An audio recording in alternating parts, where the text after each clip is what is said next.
ऐसे कि आपको याद है कि बचपन में हम चांद को देखकर कितनी बातें सोचते थे। कभी लगता था कि चांद हमारा पीछा कर रहा है, कभी लगता था कि चांद पर खरगोश बैठा है, और कभी लगता था कि बस एक ही चांद है और वो हमेशा से एक ही रहा है।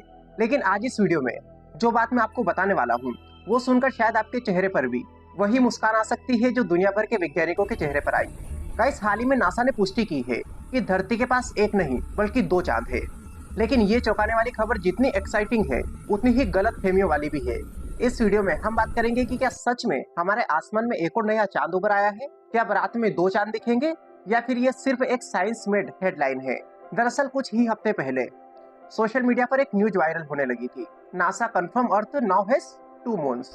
अब थोड़ी देर के लिए ऐसा लगा कि जैसे किसी ने धरती को एक बोनस गिफ्ट दे दिया हो। पहला चांद पहले से ही इतना खूबसूरत है, तो ये दूसरा चांद कैसा होगा। लोग इस पर मीम बनाने लगे कि दो चांद दो रातें, दो रोमांटिक वाइब्स। लेकिन साइंटिफिक दुनिया ये जानती थी कि असलियत थोड़ी सी अलग है। दरअसल ये नया चांद कोई असली चांद नहीं, बल्कि एक छोटा सा एस्टेरॉइड है जिसका नाम है 2025 PN7। ये एक छोटा सा पत्थर है जो स्पेस में घूमता है। बस उसका ऑर्बिट इतना अनोखा है कि वो हमें अपना क्वासी मून लगता है।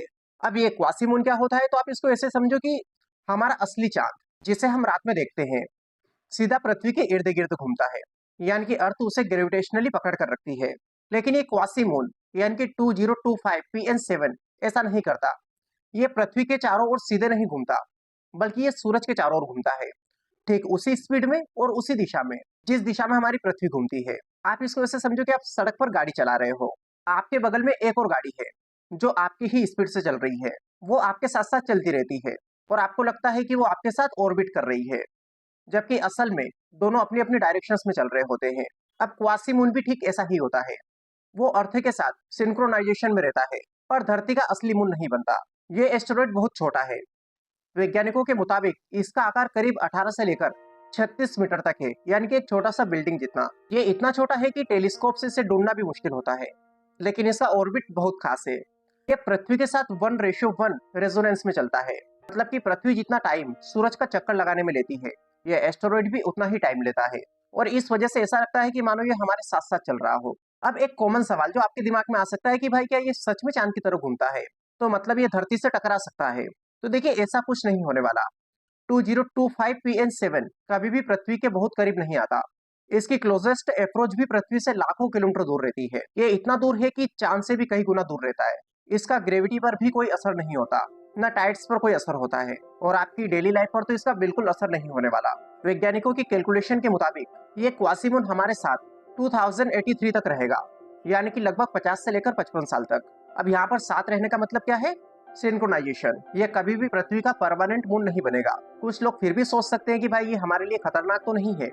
तो देखिए, 2025 PN7 ये हमारे लिए बिल्कुल भी खतरनाक नहीं होने वाला, और ना ही ये कभी पृथ्वी से टकराने वाला है। ये एस्टेरॉइड स्टेबल ऑर्बिट में है और पृथ्वी की ग्रेविटी से खींच नहीं सकती। लेकिन आखिर ये अचानक मिला कैसे? इसको तो पहले कभी देखा नहीं गया। तो देखिए, ये भी कहानी का इंटरेस्टिंग हिस्सा है। गाइस, स्पेस में लाखों छोटे छोटे एस्टेरॉइड्स घूमते रहते हैं। उनमें से कई इतने छोटे और डार्क होते हैं कि टेलीस्कोप्स भी उनको पकड़ नहीं पाती। जब कोई एस्टेरॉइड ऐसा ऑर्बिट फॉलो करता है जो पृथ्वी के जैसा हो, तो वो लंबे समय तक बैकग्राउंड में छिपा रहता है। 2025 PN7 तभी डिटेक्ट हुआ जब इसकी ब्राइटनेस बढ़ी और ये थोड़ा सा करीब आया। फिर वैज्ञानिकों ने इसके ऑर्बिट को स्टडी किया और पता चला कि भाई ये तो एक्चुअली कई सालों से अर्थ के साथ सिंक्रोनाइज्ड ऑर्बिट में चल रहा है। मतलब कि यह कोई नया एस्टेरॉइड नहीं है, यह हमारा पुराना साथी है जिसे हम लेट नोटिस कर पाए। लेकिन क्या ये पहला क्वासीमून है पृथ्वी का? तो देखिए, ऐसा भी नहीं है। इससे पहले भी कई क्वासीमून खोजे जा चुके हैं। 2003 YN107, 2016 HO3, इसके अलावा 2020 CD3। ये सारे क्वासीमून पहले ही खोजे जा चुके हैं। 2020 CD3 तो कुछ समय के लिए पृथ्वी का मिनी मून भी बन गया था, और इनमें से कुछ तो कुछ सालों के बाद अपनी ऑर्बिट बदलकर चले भी जाते हैं। लेकिन 2025 PN7 का ऑर्बिट इतना ज्यादा स्टेबल है कि ये 50 से 55 सालों तक हमारे साथ चलेगा। अब ये खबर जो सोशल मीडिया पर कुछ समय पहले वायरल हुई थी, earth has two moons headline के साथ, वो एक मीडिया स्टाइल हेडलाइन थी। ऐसे टाइटल लोगों की जिज्ञासा बढ़ाते हैं, इससे लोग ज्यादा देर तक न्यूज को पढ़ते हैं। लेकिन असल सच्चाई ये है कि पृथ्वी का सिर्फ एक ही असली चांद है। ये 2025 PN7 सिर्फ एक क्वासीमून है। इसका साइज इतना छोटा है कि ये छोटा पत्थर ही कहलाएगा। मीडिया हेडलाइंस देखकर लगता है कि हमारे पास दो चांद हो गए, लेकिन रियलिटी में ये सिर्फ एक ऑर्बिटल फेनोमेनन है। वैसे तो ये एस्टेरॉयड छोटा है, लेकिन ये स्पेस वैज्ञानिकों के लिए खजाने जैसा है। क्यों? क्योंकि ऐसे ऑब्जेक्ट्स हमें ये सिखाते हैं कि पृथ्वी के ऑर्बिट में ग्रेविटेशनल डांस कैसे होता है। आप इसे कॉस्मिक कोरियोग्राफी समझ सकते हैं। अर्थ और एस्टेरॉयड दोनों एक ही ताल में घूम रहे हैं। ये कॉन्सेप्ट फ्यूचर मिशंस के लिए बहुत मायने रखता है, क्योंकि वैज्ञानिक ऐसे क्वासी मून्स को future asteroid mining, sample collection और रिसर्च के लिए आइडल मानते हैं, क्योंकि ये पृथ्वी के पास होते हैं, स्टेबल ऑर्बिट में होते हैं और इन तक स्पेसक्राफ्ट आसानी से पहुंच सकते हैं। अब ये क्वासी मून भविष्य में वैज्ञानिकों के लिए किसी मिशन का टारगेट बन सकते हैं। और जो खबर वायरल हुई थी कि क्या रात में हमको 2 चांद दिखाई देंगे, तो देखिए ऐसा नहीं है। हमारा चांद, जो कि हमसे 3,47,000 किलोमीटर दूर है, वो इतना बड़ा और ब्राइट है कि पूरा आसमान रोशन कर देता है। और ये क्वासी मून उससे हजारों गुना छोटा है और ये चांद से भी काफी दूर है। हम हमारी खुली आंखों से इसको कभी नहीं देख पाएंगे, क्योंकि टेलीस्कोप भी इसको मुश्किल से देख पाती है।